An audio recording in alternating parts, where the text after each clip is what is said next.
शुक्लाम्बरधरं विष्णुं शशिवर्णं चतुर्भुजं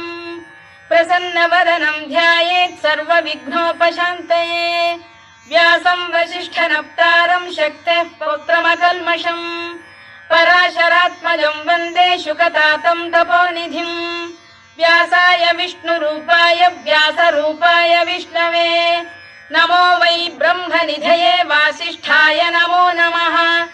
अविकाराय शुद्धाय नित्याय परमात्मने सदैकरूपरूपाय विष्णवे सर्वजिष्णवे यस्य स्मरणमात्रेण जन्म संसारबन्धनात् विमुच्यते नमस्तस्मै विष्णवे प्रभविष्णवे ॐ नमो विष्णवे प्रभविष्णवे। श्रीवैशम्पायन उवाच